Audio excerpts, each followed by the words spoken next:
परिणाम आहे. म्हणजे एका पुस्तकाची क्रांती, एक पुस्तक किती क्रांती घडवू शकतं. ग्रंथांशिवाय कोणतंही परिवर्तन शक्य नाही. व्हॉट्सअपवर वाचन करत असतात. अनेक मुलं इलेक्ट्रॉनिक माध्यम, थोडक्यात इंटरनेटवर 2-2 तास वाचन करत असतात.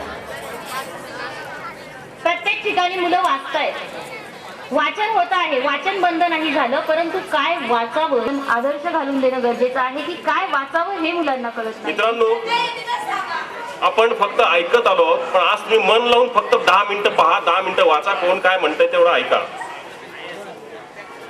कधी काळी मी पण तुमच्यासारखाच इथे होतो, मला पण भाषणांचा कंटाळा यायचा, मला पण ऐकून ऐकून कंटाळा यायचा, पण तिथून इथे यायला मला ग्रंथांनीच मदत केली. कुठले ग्रंथ वाचले मी? शालेयपणी तर वाचलेच, पण इतर जे मला आवडतील, आता नवाल साहेबांनी जसा उल्लेख केला की जे आवडतील, त्यांचा उद्देश एक सांगायचा होता की तुम्हाला जे आवडेल ते वाचा. तेंडुलकर कसा घडला हे त्यांनी विचारलं, तुम्ही हसलात, पण तुम्हाला समजलं नाही त्याला काय म्हणायचंय. तेंडुलकर काय एका दिवसात घडलेला नाहीये, त्यांनी आयुष्य क्रिकेटसाठी घातलं तेव्हा तेंडुलकर घडला. आणि तुम्हाला जर सामान्यच राहायचं असेल तर तुम्ही असेच हसत राहा, पण तुम्हाला जर तेंडुलकर व्हायचं असेल, तुम्हाला जर अमिताभ बच्चन व्हायचं असेल, तर तुम्हाला कष्ट घ्यावे लागतील तुमच्या क्षेत्रात. आणि प्रत्येक क्षेत्र तुमची वाट बघत आहे. प्रत्येक क्षेत्रात वरची जागा रिकामी आहे तुमच्यासाठी, पण जर तुम्ही कष्ट केले तर. आणि त्या कष्टाची तयारी करण्यासाठी हे जिल्हा परिषदेसारखे लोक आपलं सर्व काम, बाकीचं महत्वाचं सोडून तुमच्यासाठी जेव्हा इथे येतात, तेव्हा आपली ही नक्कीच जबाबदारी आहे की आपण काहीतरी केलं पाहिजे, आपण वाचायला सुरुवात केली पाहिजे. आपण म्हणतो ग्रंथ हेच गुरु.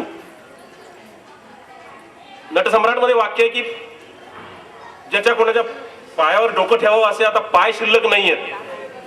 खरी गोष्ट आहे, पण जरी तसे पाय नसतील तरी तसे ग्रंथ आपल्याकडे आहेत.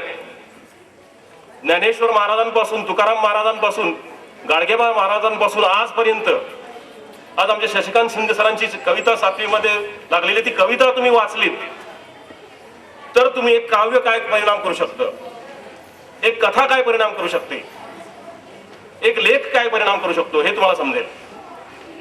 म्हणून ग्रंथ हेच गुरु. हे फक्त तुम्ही जे आपण म्हणतो की म्हण आपण भिंतीवर वाचतो आणि वाचून वाचून सोडून देतो, तसं नाहीये मित्रांनो. काय वाचा तुम्ही? तुम्ही काय वाटेल ते वाचा, आवडेल ते वाचा. तुम्ही आत्मचरित्र वाचा, मग तुम्हाला समजेल की फुले आंबेडकर कसे तयार झाले. आपण नुसती चर्चा करतो, आपण नुसतं बोलतो, किती जणांनी वाचलंय? लहान मुलं जाऊ दे, आपण मोठ्या माणसांनी तरी किती लोकांनी वाचलंय? आम्ही वाचतच नाही, आम्ही फक्त ऐकतो आणि चर्चा करतो आणि बोलतो. फक्त वाचा, कुठलंही वाचा. कबीराचं चरित्र वाचा. एक कुठलाही माणूस जेव्हा लहानपणापासून मोठा होतो, त्या मोठ्या होण्याला काहीतरी कारण असतात आणि त्याची सुरुवात ही तुमच्या वयापासून आहे. म्हणून ग्रंथोत्सव हा शाळेतून सुरुवात केला, याबद्दल मी परत एकदा जिल्हा परिषदेचे अत्यंत आभार मानतो. आणि ते अतिशय महत्वाचे आहे. तुमच्याकडून तुम्ही हसलात काही गोष्टींसाठी. नवाल साहेबांचं हिंदी आणि मराठी असं जे मिक्सचर होतं, तर साहजिक आहे तुम्हाला हसू आलं त्याचं, त्यांनी सांगितलेल्या गोष्टींचं. परंतु त्याच्यामध्ये त्यांनी जो भाग सांगितला होता, जो सरांनी सांगितला तुम्हाला आता, तो अतिशय महत्वाचा होता. तो थोडासा इथं उतरून घ्या, इथं सांभाळून ठेवा, त्याचा तुमच्या आयुष्यामध्ये तुम्हाला उपयोग होईल. वाचन किती महत्वाचं असतं हे सगळेच अधोरेखित करतायत. मला एक छोटासा प्रसंग आठवतो. इयत्ता 6वी मध्ये असतानाचा. लोकमान्य टिळकांची पुण्यतिथी होती आणि आम्हाला सांगितलं की ज्यांना भाषण करायचे त्यांनी भाषण करा. मग तो ज्या दिवशी जो दिवस उजाडला, त्या दिवशी मी असं तुमच्यासारखा पाठीमागे बसलेला पुढं आलो, भाषण करायला सुरुवात केली, उभा राहिलो. सुरुवातीचं एक वाक्य असतं की अध्यक्ष महाशय, गुरुजन वर्ग आणि इथे जमलेल्या माझ्या बालमित्रांनो, मी आज टिळकांविषयी तुम्हाला जे सांगणार आहे ते तुम्ही शांत चित्ताने ऐका. आता अनेक वर्ष पाठ होऊन गेलेले ते वाक्य ते मी रिपीट केलं, म्हटलो, आणि पुढचा एकही प्रसंग मला आठवेना. काहीच, मी एकदम ब्लँक झालो. आमच्या मागे मुळे मॅडम बसलेल्या होत्या, ते माझ्या सदरा खेचायच्या आणि सांगायच्या, अरे तो मंडालीचा तुरुंगवास सांग, त्या शेंगा टरफलं ते सांग. पण तुम्हाला एकही प्रसंग आठवेना. आणि मग शेवटचं एक वाक्य पुन्हा म्हटलो की एवढं बोलून मी माझं भाषण संपवतो. काहीच बोललेलं नव्हतं. तर असा तो प्रसंग. आणि त्याच वर्षी एका निबंध स्पर्धेमध्ये मी सुखे पेडकी आत्मकथा नावाचा एक विषय होता, त्या विषयावर अतिशय चांगला निबंध लिहिला असं सरांचं म्हणणं होतं. तो निबंध वाचल्यानंतर त्यांनी मला समोर बोलावून घेतलं, माझी पाठ थोपटली. कदाचित ती माझी प्रेरणा असेल. आणि मग तिथून मला जाणवलं की आपण बोलू शकत नाही, कमीत कमी चांगलं लिहू शकतो. आणि मग मी लिहायला इयत्ता 12वी नंतर सुरुवात केली. हळूहळू लिहित गेलो, कविता लिहित गेलो. आणि कधीतरी इयत्ता 7वीच्या पाठ्यपुस्तकामध्ये माणूस पण गारटलं या कवितेचा समावेश झाला. ही माझ्यासाठी अभिमानाची, आनंदाची गोष्ट होती. मग याला कारणीभूत कोण ठरलं तर माझे आई वडील, माझे शिक्षक. मला ज्यांनी सांगितलं की चांगलं वाचा, जसं सरांनी तुम्हाला आता सांगितलं की चांगलं वाचा, जे मिळेल ते वाचा, वर्तमानपत्र वाचा, पुस्तकं वाचा, कथा वाचा, कादंबऱ्या वाचा, ललित लेख वाचा, आत्मचरित्र वाचा, जे जे सापडेल ते वाचा. याचे निश्चितच फायदे. आपल्याला छानशी रांगोळी काढता येते, त्याने छानशी रांगोळी काढावी. चित्र काढता येतं, चित्र काढावं. या सगळ्या कला, या सगळ्या कलांचा समुच्चय आपल्यामध्ये असावा. आणि मला वाटतं ग्रंथोत्सव असेल किंवा इतर कुठले सांस्कृतिक कार्यक्रम असतील, या पाठीमागची धारणा ही आहे की तुमच्या समोर काहीतरी मांडायचंय, तुम्हाला ते आयुष्यामध्ये उपयोगी पडणार आहे असं काहीतरी. तर तो या कवितेतला जो मुलगा आहे त्याच्याही डोक्यावर असं अपेक्षांचं ओझं आहे. घरामध्ये आजी असते, आजोबा असतात, आई असते, वडील असतात, भाऊ असतो, बहीण असते. आणि या प्रत्येकाची अपेक्षा असते की याने हे व्हावं. परंतु त्या मुलाच्या मनाचा विचार नसतो कधीच. आणि मग तो मुलगा काय म्हणतो या कवितेत मला सांगावं असं वाटलं. ती कविता अशी आहे पहा. आजी म्हणते मोठा हो, शिकून सवरून शहाणा हो. आजी म्हणते मोठा हो, शिकून सवरून शहाणा हो. आजोबा म्हणतात टक्कल पडून माझ्यासारखा नाना हो. आजोबा म्हणतात टक्कल पडून माझ्यासारखा नाना हो. आई म्हणते डॉक्टर हो, घरच्या घरीच फुकट इलाज. आई म्हणते डॉक्टर हो, घरच्या घरीच फुकट इलाज. बाबा म्हणतात बिझनेस कर, नोकरीत कुठे किंमत आज. बाबा म्हणतात बिझनेस कर, नोकरीत कुठे किंमत आज. ताई म्हणते क्रिकेट खेळतोस तर वंडर बॉय सचिन हो. ताई म्हणते क्रिकेट खेळतोस तर वंडर बॉय सचिन हो. दादा म्हणतो ढिशाव ढिशाव, पिक्चर मधला व्हिलन हो. दादा म्हणतो ढिशाव ढिशाव, पिक्चर मधला व्हिलन हो. एवढं सगळं ऐकून शेवटी कोण व्हावं समजत नाही. एवढं सगळं ऐकून शेवटी कोण व्हावं समजत नाही. मला तुमच्या अपेक्षांचं. अज्ञानाच्या अंधारात मी केव्हाच नाहीसा झालो असतो, पण ज्ञानाचा प्रकाश तुम्ही मला दाखवला. गुरुजी, कल्पकता होती माझ्याकडे, पण कल्पनेचा विस्तार करायला तुम्ही मला शिकवलं. गुरुजी, संस्कृती होती माझ्याकडे, पण सुसंस्कृत मात्र तुम्ही मला बनवलं. गुरुजी, सर्व नीतिमूल्य माहीत होती मला, पण त्याप्रमाणे जगायला तुम्हीच मला शिकवलं. गुरुजी, आकाशाची ओढ होती मला, पण आकाशात उंच भरारी मारण्यासाठी पंखात बळ तुम्हीच माझ्या भरलं, तुम्हीच माझ्या भरलं. गुरुजी, आई वडिलांपेक्षाही अधिक माया दिलीत मला. आई वडिलांपेक्षाही अधिक माया दिलीत मला. आणि माणूस पण जपायला तुम्हीच मला शिकवलं. आणि माणूस पण जपायला जीवापाड छंद. माझ्या मराठी मातीचा मला जीवापाड छंद. सरी नुगाच्या हेतात हाती अक्षर घेऊन, सरी नुगाच्या हेतात हाती अक्षर घेऊन, नव्या नवरी सारखी माती भिजते लाजून. बिजलीच्या नर्तनाला मेघ ताल धरतात, बिजलीच्या नर्तनाला मेघ ताल धरतात. इंद्रधनुष्याचे रंग पदरात खुलतात. येतो कापुराचा वास, तिला कस्तुरीचा गंध. येतो कापुराचा वास, तिला कस्तुरीचा गंध. माझ्या मराठी मातीचा मला जीवापाड छंद. चंद्रभागेच्या पाण्याचा दांड सेटातून जावा, चंद्रभागेच्या पाण्याचा दांड शेतातून जावा अन बुक्याचा सुवास काळ्या मातीत भिनावा पिवळ्या धानात फुलावे पंढरीचे अष्टगंध पिवळ्या धानात फुलावे पंढरीचे अष्टगंध माझ्या मराठी मातीचा मला जीवा पाड छंद भीमा पूर्णेच्या पदरी गंगा यमुनेचं पुण्य भीमा पूर्णेच्या पदरी गंगा यमुनेचं पुण्य लेख हौशीची कपासी लावी दिवसा चांदन गहू ज्वारीच्या नादात जीव हरकून जावा गहू ज्वारीच्या नादात जीव हरकून जावन कोकिळेनं आंब्यासाठी गोड सांगावा आणावा अशा माहेरपणाची वाट होत जावी रुंद अशा माहेरपणाची वाट होत जावी रुंद माझ्या मराठी मातीचा मला जीवा पाड छंद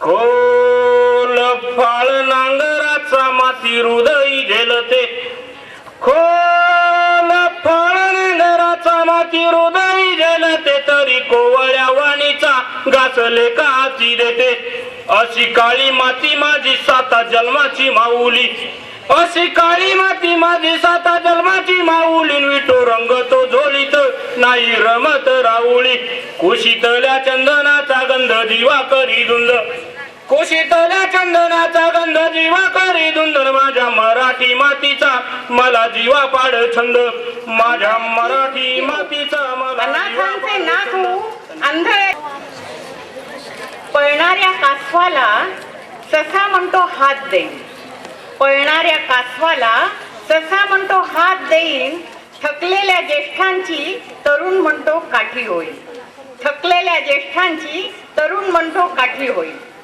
भंगलेल्या हृदयाला प्रेमाची ऊब हवी भंगलेल्या हृदयाला प्रेमाची ऊब हवी खचलेल्या मनाला उभारीची काठी द्यावी खचलेल्या मनाला उभारीची काठी द्यावी दुःखितांच्या चेहऱ्यावर हास्याची किनार फुलवू दुःखितांच्या चेहऱ्यावर हास्याची किनार फुलवू अनाथांचे नाथ होऊ आंधळ्याची दृष्टी होऊ अनाथांचे नाथ होऊ आंधळ्याची दृष्टी होऊ दीनदुबळ्यांना दिलाशाचे सौख्य देऊ दीनदुबळ्यांना दिलाशाचे सौख्य देऊ अन्यायाला वाचा फोडू अशिक्षितांना ज्ञानाचा मार्ग दाखवू अन्यायाला वाचा फोडू अशिक्षितांना ज्ञानाचा मार्ग दाखवू अज्ञानाच्या तिमिराला प्रकाश देऊ विस्कटलेल्या घराला आधार देऊ अज्ञानाच्या तिमिराला प्रकाश देऊ विस्कटलेल्या घराला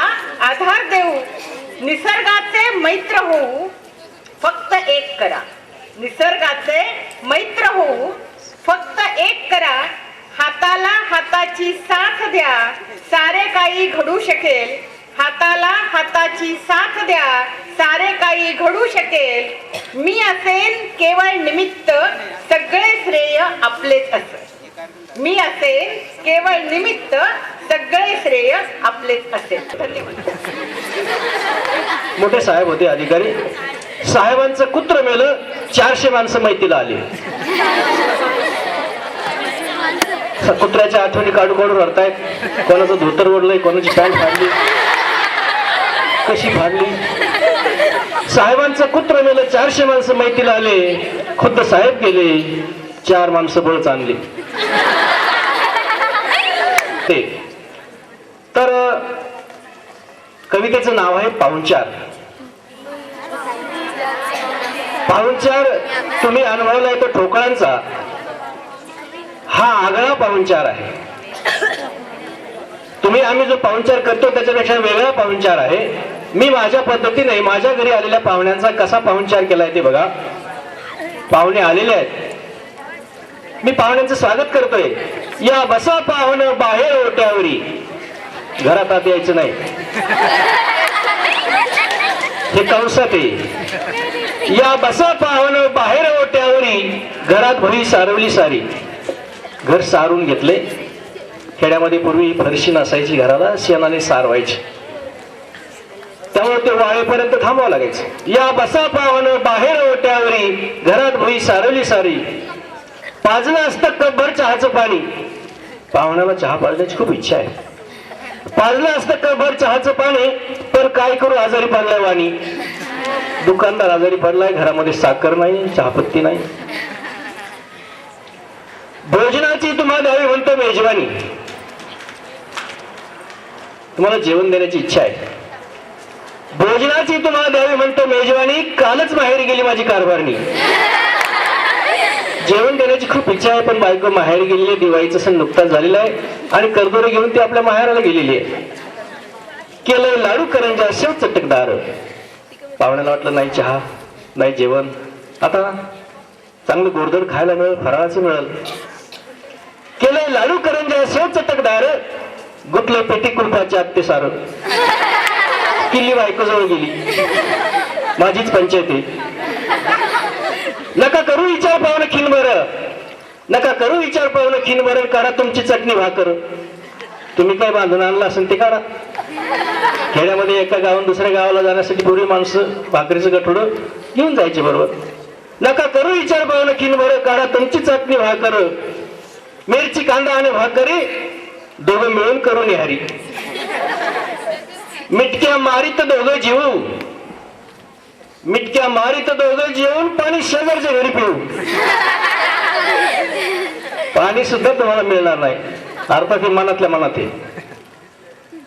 जेवण झालंय, लय जेवण झालंय, आता पोट भरत. एक कडवं राहिले.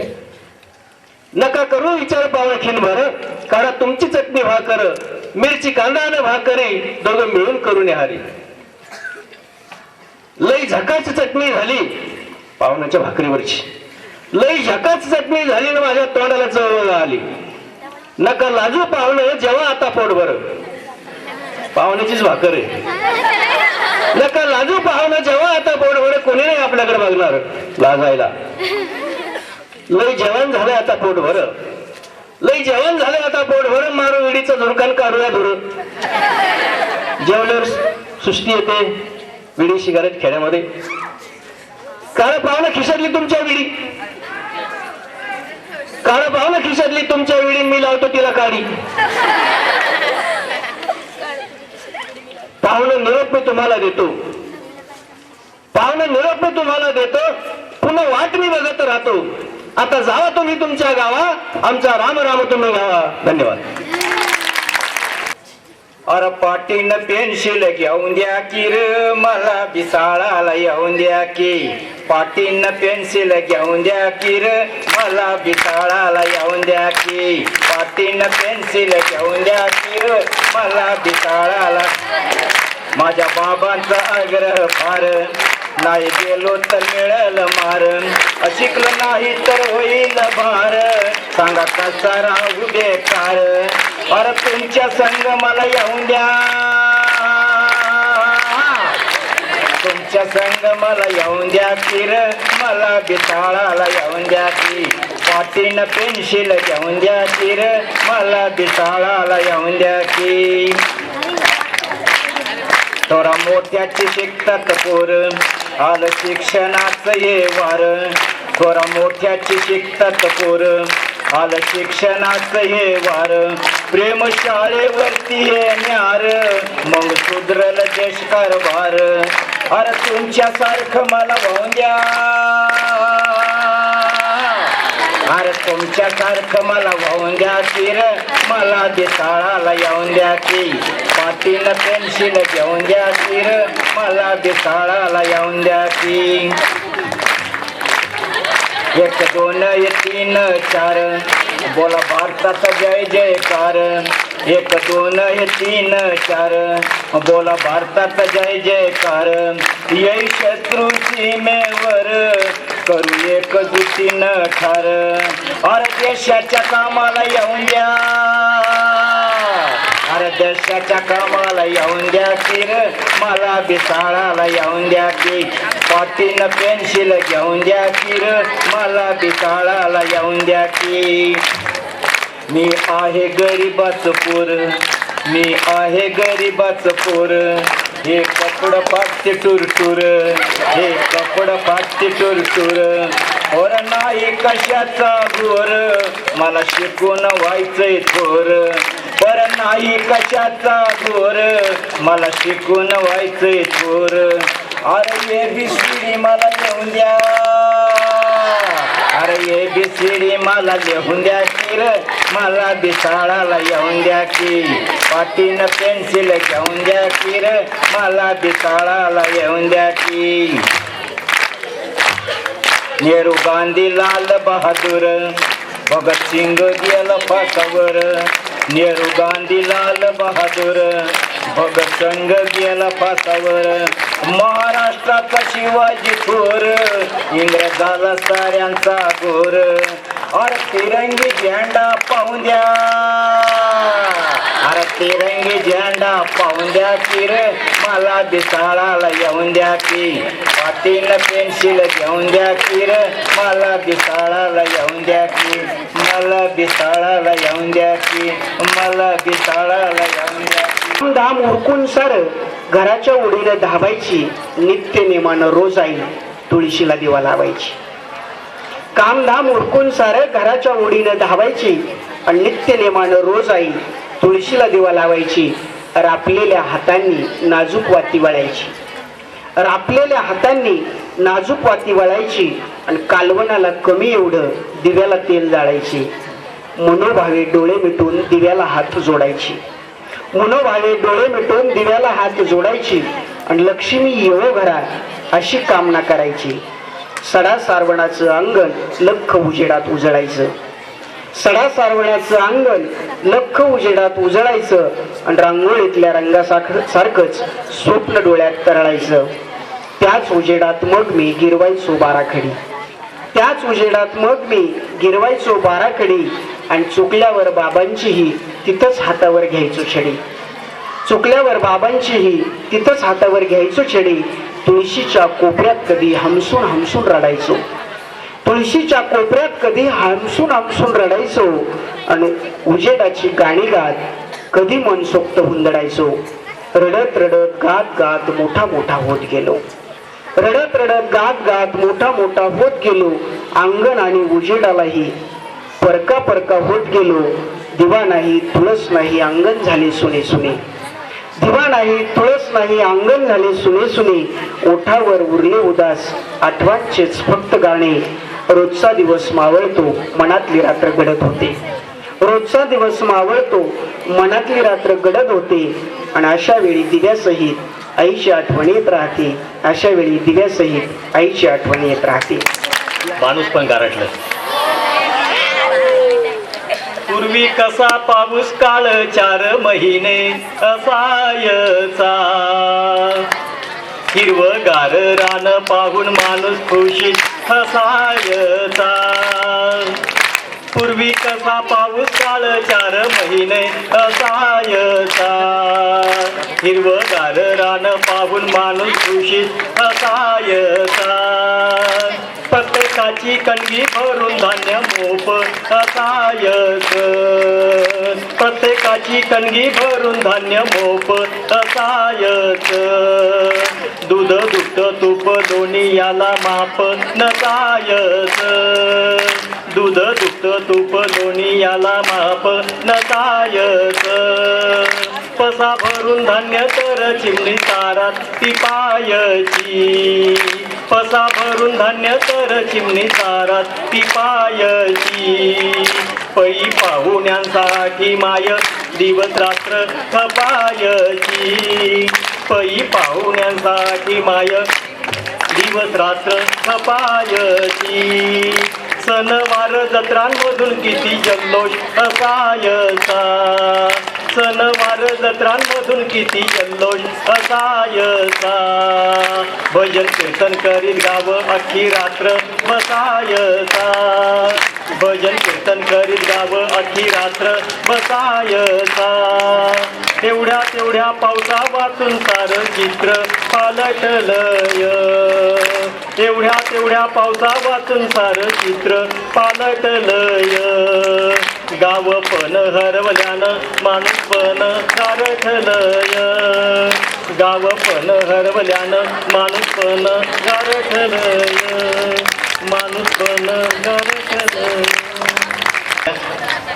त्यांना अतिशय मनमोकळी तशी दाद दिली, त्याला काय म्हणावे. हचा हात धरून य समोरून येत असेल तर त्याला हाय म्हणावे. ह चा हात धरून य समोरून येत असेल तर त्याला हाय म्हणावे. ब चे बोट धरून य निघून जात असेल तर त्याला बाय म्हणावे. ट टीमचा य टीमशी, तुम्ही ग्राउंडवर खेळता ना, ट टीमचा य टीमशी चालू असलेला सामना बरोबरी सुटत असेल तर त्याला टाय म्हणावे. ट टीमचा य टीमशी चालू असलेला सामना बरोबरी सुटत असेल तर त्याला टाय म्हणावे. ड च्या डावीकडे बसून य ओक्साबोक्सी रडत असेल तर त्याला डाय म्हणावे. न ने नाकारलेल्या प्रश्नाचे उत्तर य ने दिले तर त्याला नाही म्हणावे. न ने नाकारलेल्या प्रश्नाचे उत्तर य ने दिले तर त्याला नाही म्हणावे. क चा हात धरून य च्या अवेळी पडून जाण्याला निश्चितपणे काय म्हणावे? धन्यवाद.